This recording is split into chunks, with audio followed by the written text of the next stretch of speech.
और आइए आगे बढ़ते हैं। देखिए 38 दिन करीब इतना ही समय बचा है जब देश का नतीजा यह तय करेगा कि सत्ता के सर्वोच्च सिंहासन पर कौन विराजमान होगा। अभी तो सिर्फ आगाज भर हुआ है, 2 फेज की वोटिंग हुई है, 5 चरण का चुनावी रण अभी बाकी है, लेकिन 2 फेज के चुनावों में वोटिंग के आंकड़ों ने राजनीति के दिग्गजों से लेकर पॉलिटिकल एक्सपर्ट्स तक के माथे पर शिकन ला दी है।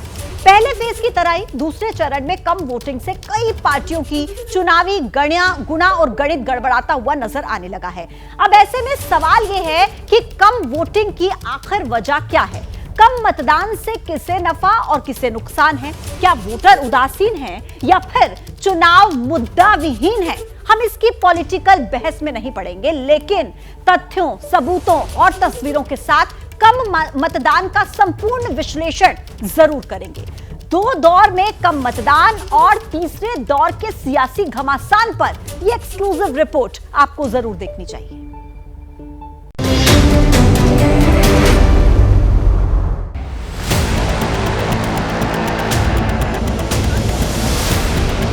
कांग्रेस और एनडीए अलायंस ने देश विरोधी और नफरत की राजनीति के 2 सेल्फ गोल कर लिए हैं। उनके पास सबसे ज्यादा सत्ता है, उस पद की गरिमा को, उस पद की गंभीरता को आधार बनाकर ऐसी बकवास की बातें आपके सामने सुना।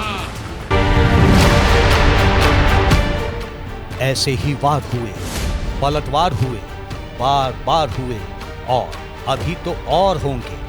चुनाव 2 चरणों का हुआ है, 5 चरण बाकी हैं, लिहाजा तीसरे चरण के लिए चुनावी जंग का रण और भीषण हो चुका है। दूसरे चरण का मतदान पूरा होने के बाद बीजेपी और एनडीए 2-0 से आगे चल रहे हैं।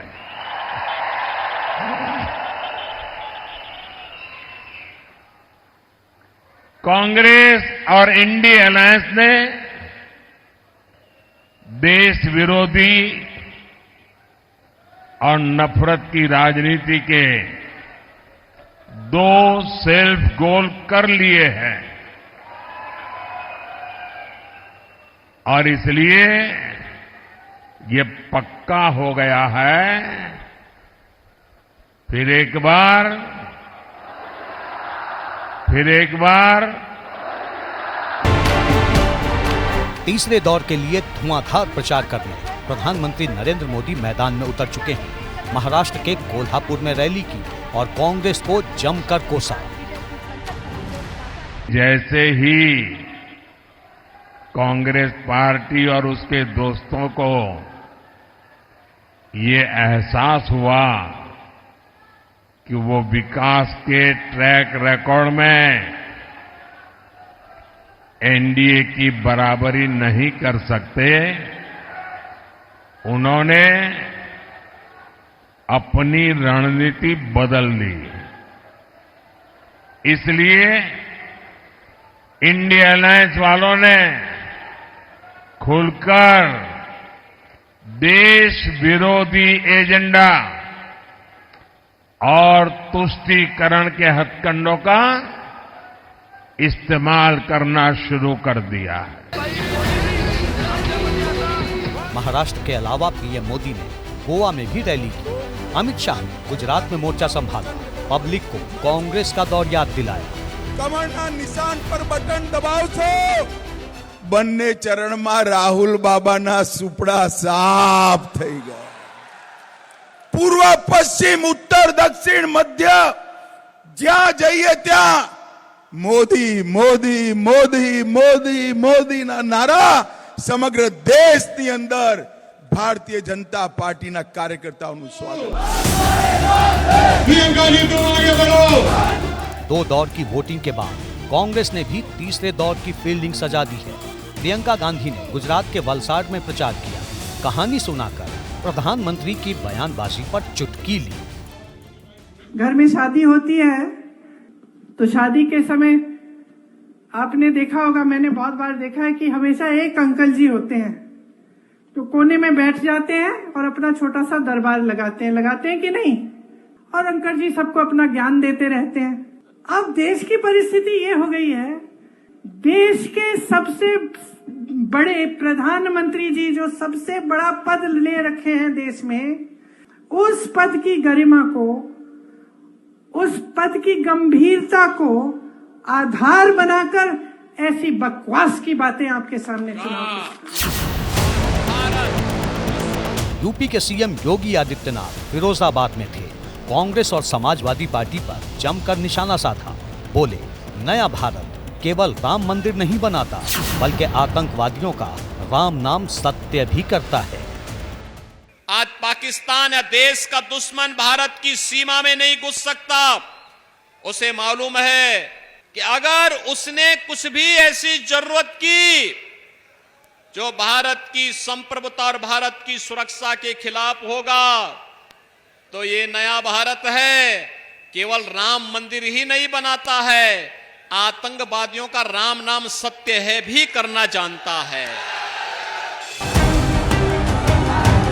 देश के एक छोर से दूसरे कोने तक 2 चरण के चुनाव के बाद दावों का दौर और तीव्र हो चुका है। 2 चरणों में 11 राज्यों और 3 केंद्र शासित प्रदेशों की सभी सीटों पर वोटिंग पूरी हो चुकी है। अब बारी है तीसरे फेज की, जिसमें 12 राज्यों की 94 सीटों पर मतदान होगा।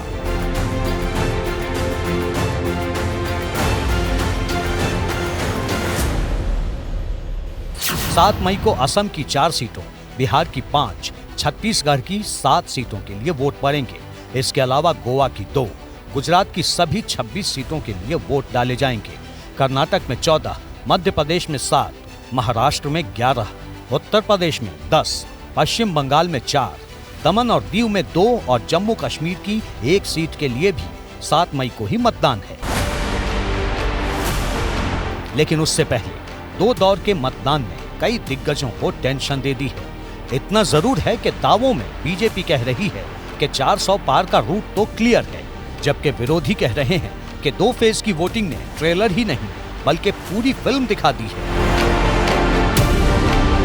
मुझे पूरा भरोसा है कि हमारे काम के बल पर, हमारी नीति, हमारा नेतृत्व, हमारी सोच, उसके बल पर हम इस चुनाव में आए हैं। और निश्चित तौर पर जिस तरह से मैंडेट मिल रहा है, बिहार में, देश में कोई रोक नहीं सकता 400 पार। बिल्कुल 400 पार होगा। बीजेपी के लोग डिप्रेशन में हैं, सेकेंड फेज के बाद डिप्रेशन में है। वो केवल समाज में जहर बोना, यही उनका काम है। अब देश की जनता पहचान चुकी है। 400 का नारा भूल ना गए मोदी जी। एक बार भी अब सेकेंड फेज होते तो 400 का नारा भूल गए। हमने पहले ही बोला था 400 फिल्म का फर्स्ट फेज में ही जो फिल्म था वो सुपर फ्लॉप हो गया। राजनीति में दावे तो होते ही रहते हैं और इन दावों की वजह भी है, क्योंकि दूसरे फेज में 13 राज्यों और केंद्र शासित प्रदेशों की 88 सीटों पर 68.49% ही वोटिंग हुई, जबकि 2019 में इन्हीं सीटों पर 70% से ज्यादा मतदान हुआ था। ऐसे में सवाल ये है कि कम मतदान से किसे नफा और किसका नुकसान है। दूसरे फेज में कम वोटिंग टर्नआउट के मायने क्या हैं? दूसरे फेज में 13 राज्यों की 88 सीटों पर मतदान हुआ। त्रिपुरा में सबसे ज्यादा करीब 79.66% वोटिंग हुई। महाराष्ट्र में 59.63%, बिहार में 57.81% और उत्तर प्रदेश में सबसे कम 54.85% मतदान हुआ।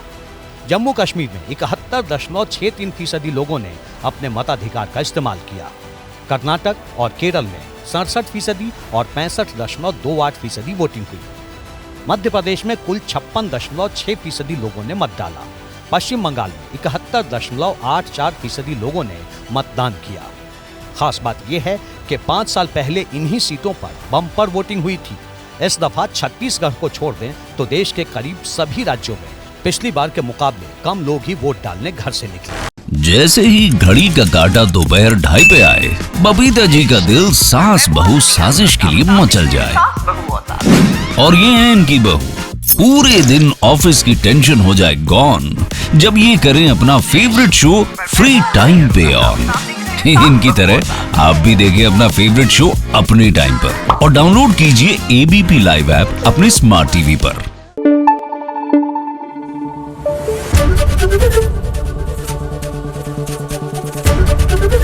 एबीपी न्यूज आपको रखे आगे।